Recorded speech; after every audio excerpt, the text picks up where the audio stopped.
Hello.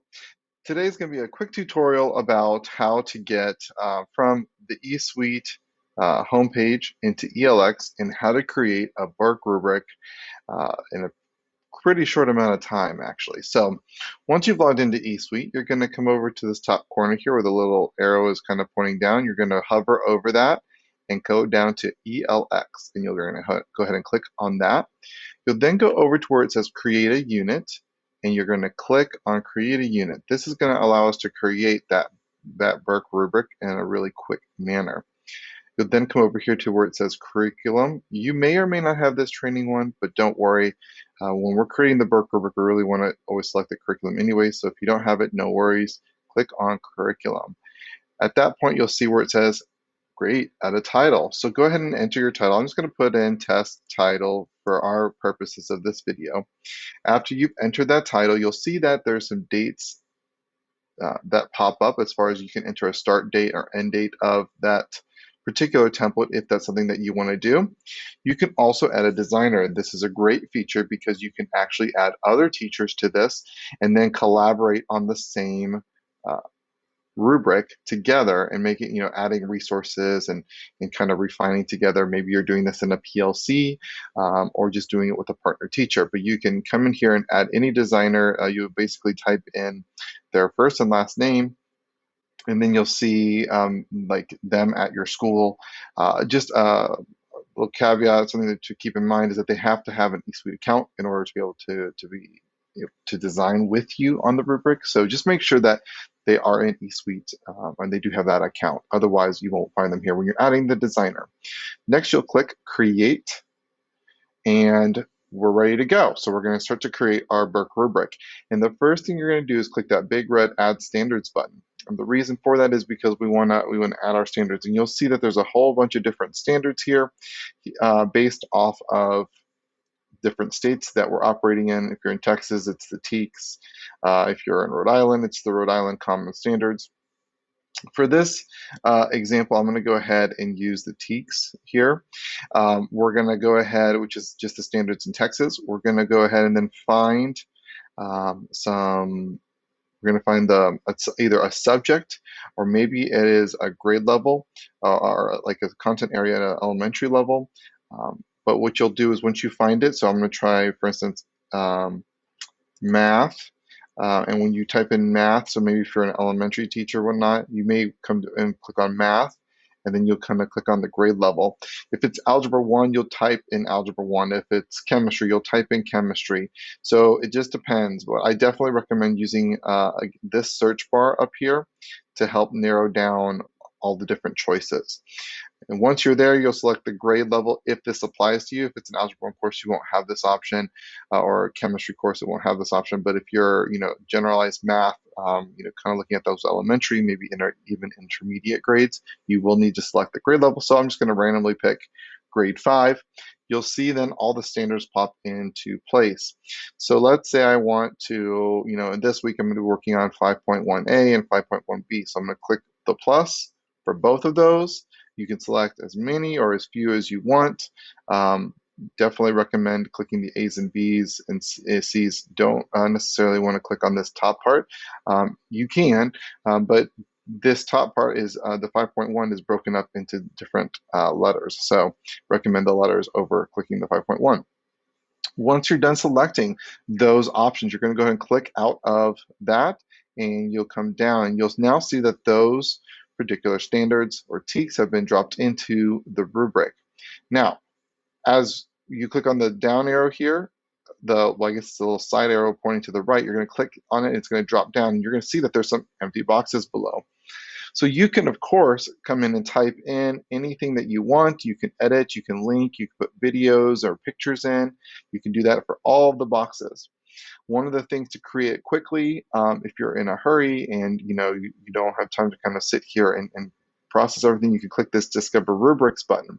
When you do that, you'll see different rubrics that different teachers have created, and there's a whole bunch of lists, and you can kind of read through the ones that make the most sense to you. We do have this little special E though, and this means it's Engage certified. So it means our company's specialists within that content area went through and said that this is a really strong rubric. So if you want a really great starting point, you can always use ours, but feel free to use other teachers as well. It doesn't mean that these aren't great or even better. It just simply means that we didn't necessarily go through each one of these because there's thousands of them. And so we kind of worked and found the best fit. But you will see some definite crossovers. So for the purposes of this demonstration, I'm going to go ahead and click, oh, I like the engage one. So I'm going to copy. The meet already is there because it should be the standard at the standard level. You shouldn't necessarily change that one. And I'll go ahead and click copy on the exceeds. What you'll then notice is that they all dropped into the box for me. Again, you can still edit these and change them and change their wording to your liking and to your team's liking. One of the recommendations or pro tips that I give a lot of my coachees is go ahead and click in, and then if it's not kid-friendly language, one of the things is I like to encourage people to write it in kid-friendly language under the more educator lingo, if you will, because that way they're familiarizing themselves with the correct vocabulary of the TEK. We want that to be a part of what they're doing. But if that's not very clear for students, then you can always write a student-friendly version, because we want our students to use this not only to figure out where they are, but where they're going. And so they need to be able to access what it is, where they are and where they're going with student-friendly language. So then you'll see that make your edits, and then this is done.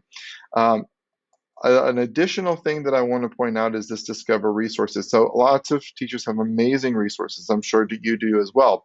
You can create your own, adding links, videos, files, DIYs, whatever that might be. You can add those by clicking the red plus button here. But we also have, again, we have a bank of things that teachers have over years put in, and you can click Discover Resources. Now, what I will say is that the resources sometimes is more hit and miss. I would say that 8 to 9 times out of 10, you're going to find some resources that are leveled. Sometimes, though, you may not, and I want to make sure that I'm being transparent about that with you. So go ahead and click on that Discover Resources, and it will start to find those resources. This can take up to 20-30 seconds because it's pulling from all of those different resources in the bank. So don't be afraid when it does the spinning.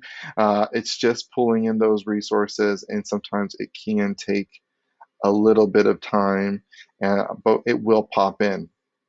Then you'll see a bunch of resources that teachers have created. Now, when you're deciding if this resource is relevant to you and your students, please vet them.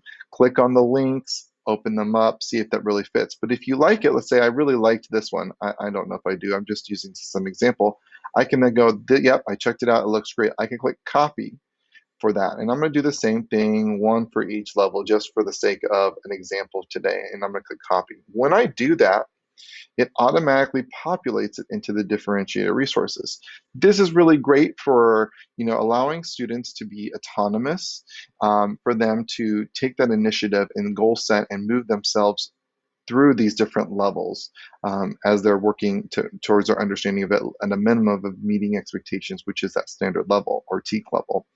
So once this is done, you're going to go ahead and you're going to go to share. You can share this on your learning management system, your LMS, that Schoology, Google Classroom, whatever that might be. You can copy that link and paste that in into your particular LMS by clicking this little paper looking icon.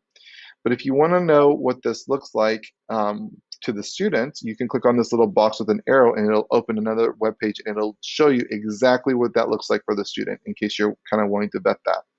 So I'm going to go ahead and really quickly do the process again, but I'm going to do this a little bit quicker. So I'm going to go to Discover Rubrics.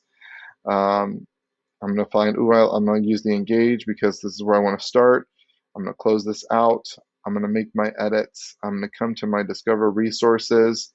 I'm going to find my particular resources that I like for the different levels. And you can add as many of those resources again as you want, just for the purposes of this demonstration. I'm just kind of clicking through some resources. And once you're done uploading, checking, you're done with the rubric. You can publish that. So this is the quick way of creating that leveled Buerk rubric, as well as adding those resources that will allow the student to engage at the level of learning that they're at and move themselves up in levels. Again, autonomously as we're looking at this. This is a great way, again, Buerk Rubric is a great way to have, it can be a station, it can be individual learning, it could be partner learning. The teacher can use this to help create workshops and move students up in levels. However you use the Buerk Rubric is just a really great way of accessing the different levels of learning and giving students entry points into the content where they don't feel overwhelmed and where they can feel successful and continue that growth. Hope this has been a helpful video. If you have any questions, feel free to email me. My email is Dion, D-I-O-N, at engagetolearn.org. Again, that's Dion, D-I-O-N, at engagetolearn.org. I hope you have a wonderful day, and I hope that this was helpful. Thank you.